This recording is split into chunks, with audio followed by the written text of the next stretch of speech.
3월 10일 월요일. 가장 낮은 곳에서 피운 꽃.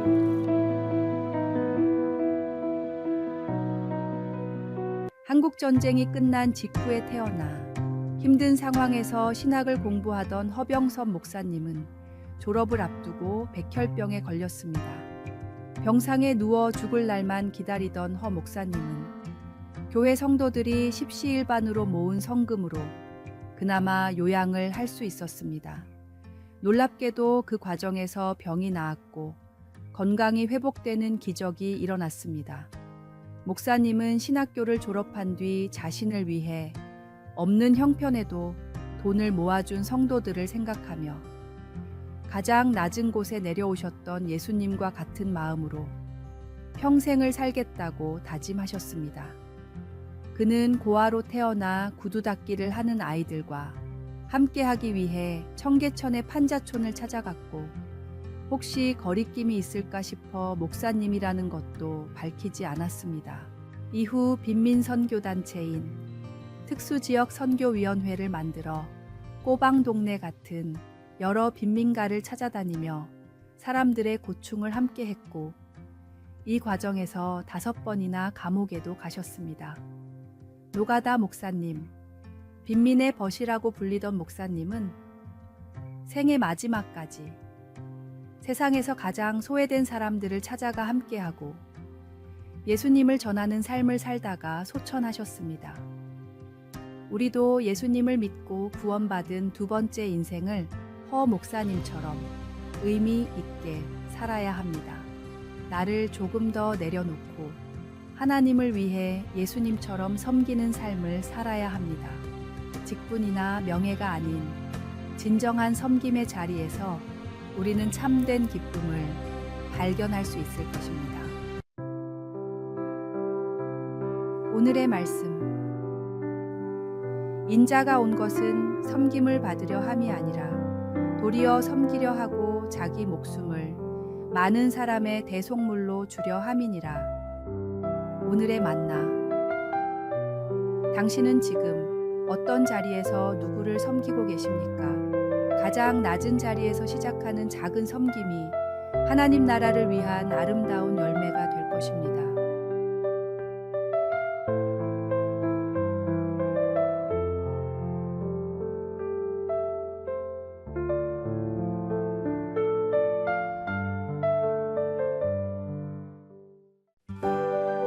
(3월 11일) 화요일. 불평이 부른 비극. 숲속에서 닭과 쥐 그리고 토끼가 함께 살고 있었습니다. 세 동물은 각자 잘할 수 있는 일들을 맡아서 했습니다. 토끼는 요리를 하고 쥐는 물을 길어왔고 닭은 땔감을 모았습니다. 평화로운 생활이 이어지던 어느 날 땔감을 줍는 닭에게 까마귀가 날아와 말했습니다. 바보같이 왜 혼자 가장 힘든 일을 하고 있니? 나라면 땔감을 줍지 않고 편하게 물을 길어올 텐데. 이 말을 들은 닭은 집으로 오자마자 자기 일이 가장 힘들다고 불만을 털어놨습니다. 결국 닭의 제안으로 서로의 담당이 바뀌었는데 나무를 하러 간 토끼는 늑대에게 잡아먹히고 물을 뜨러 간 닭은 부리로 물통을 제대로 들지 못해 물에 빠져 죽고 말았습니다. 쥐는 부엌에서 기다리다 못해 혼자서 땔감도 구하고 물도 기르려 했지만 결국 과중한 일로 인해 굶어 죽고 말았습니다. 페르시아 사람들은 이 우화를 통해 불평 한마디가 때로는 평지풍파를 일으킨다는 교훈을 가르칩니다. 작가 라이트는 불평과 잔소리를 한마디씩 할 때마다 당신의 가정은 무덤으로 들어가고 있다라고 했습니다. 불평은 가정뿐만 아니라 직장, 교회, 어느 곳에서도 유익을 가져다 주지 않습니다. 오히려 불평은 공동체를 무너뜨리고 관계를 깨뜨리는 독과 같습니다. 정말로 어렵고 억울한 상황이 찾아온다 하더라도 불평하기보다는 성령님의 인도하심을 더욱 구하십시오. 주어진 상황에서 감사할 것을 찾고 맡겨진 일에 최선을 다하는 것이 우리가 가야 할 길입니다. 불평 대신 감사로, 원망 대신 기도로 채워갈 때 우리의 삶은 더욱 아름답게 빛날 것입니다. 오늘의 말씀.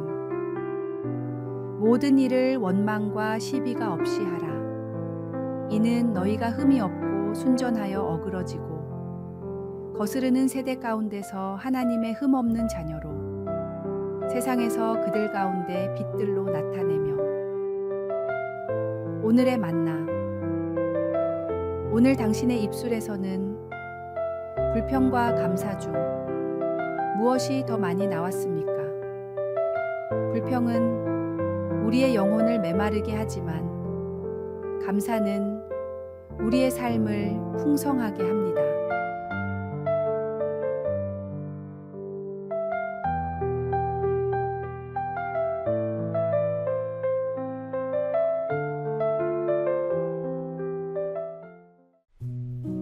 (3월 12일) 수요일. 일상의 예배가 된 청년. 한 공장에서 일하는 청년이 있었습니다. 그는 매일 아침 출근 전 성경을 읽고 기도하는 것으로 하루를 시작했지만 자신의 삶이 하나님께 충분히 영광을 돌리지 못한다고 고민했습니다. 작은 기계 부품을 조립하는 단순한 일이 과연 하나님을 기쁘시게 할 수 있을지 늘 의문이었기 때문입니다. 어느 주일 교회에서 로마서 12장 1절 말씀을 듣던 중 그의 마음에 특별한 깨달음이 찾아왔습니다. 너희 몸을 하나님이 기뻐하시는 거룩한 산 제물로 드리라는 말씀이 그의 일상과 연결된 것입니다. 다음 날부터 청년은 자신의 일을 새로운 시각으로 바라보기 시작했습니다. 매일 아침 작업복을 입을 때마다 주님, 오늘 하루도 당신께 드리는 예배가 되게 하소서라고 기도했습니다. 그의 작업대는 예배 제단이 되었고 그가 만드는 모든 제품은 정성스러운 예물이 되었습니다. 시간이 흐르자 놀라운 변화가 일어났습니다.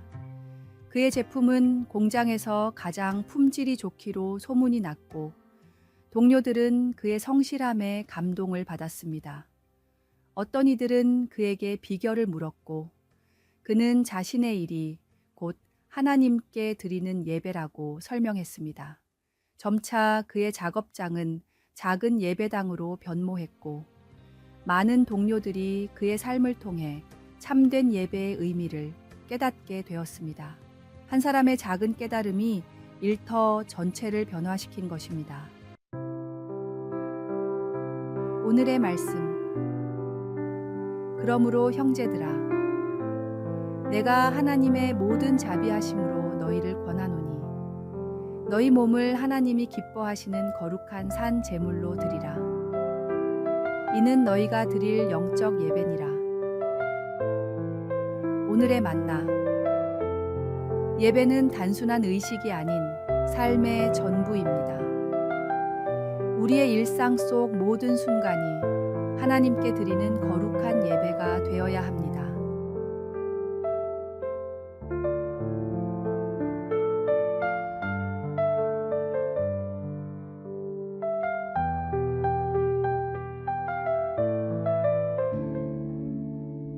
(3월 13일) 목요일. 열판의 기적.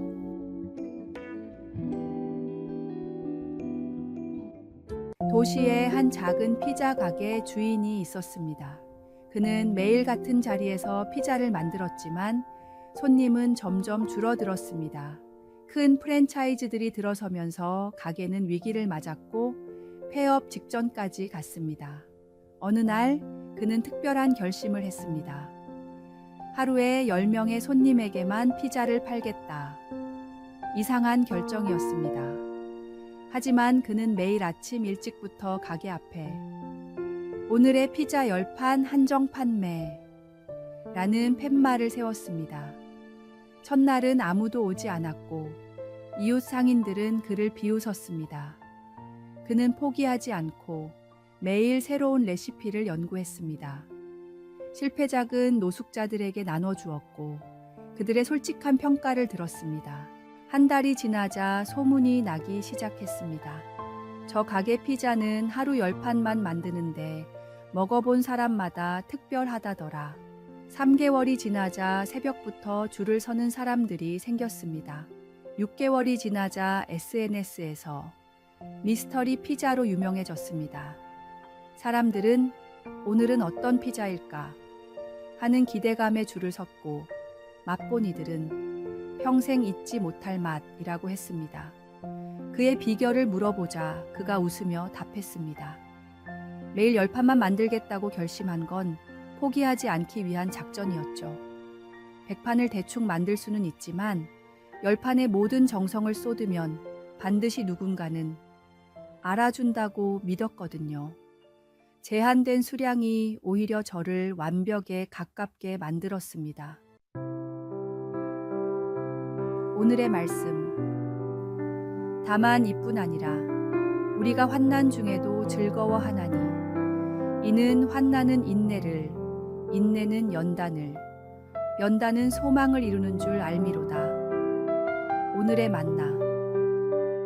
인내는 결코 멈춰 있는 것이 아닙니다. 한계에 부딪힐 때마다 새로운 길을 찾아내는 지혜이며 그 과정에서 피어나는 희망입니다.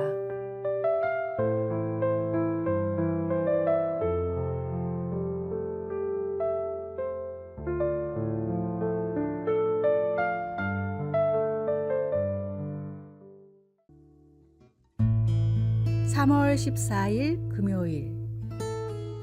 잊을 수 없는 생명의 은혜.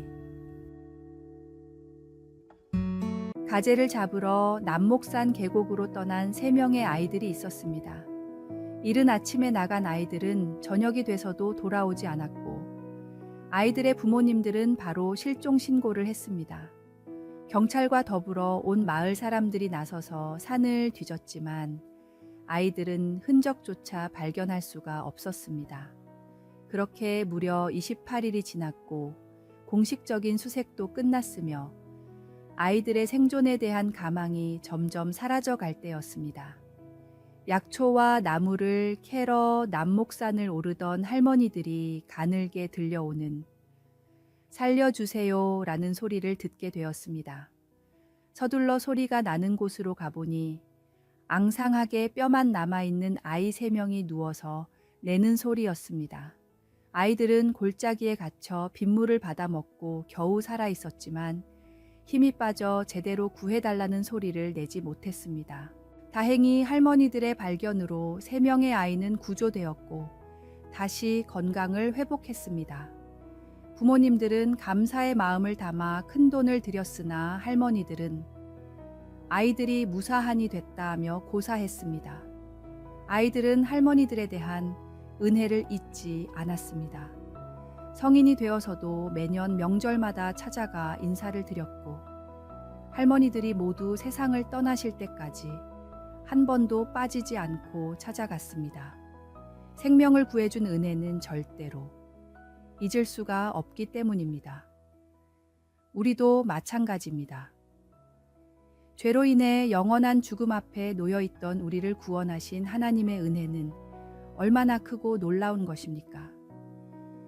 내게 베푸신 하나님의 갚을 길 없는 구원의 그 은혜를 기억하며 매 순간 보답하는 삶을 사십시오. 오늘의 말씀. 내게 주신 모든 은혜를 내가 여호와께 무엇으로 보답할까? 내가 구원의 잔을 들고 여호와의 이름을 부르며. 오늘의 만나. 오늘 당신이 누리는 모든 것이 하나님의 은혜임을 기억하십시오. 그 은혜에 감사하며 살아가는 것이 우리가 할 수 있는 최선의 보답입니다. 구원의 은혜를 잊지 말고 매일 새롭게 감사하십시오.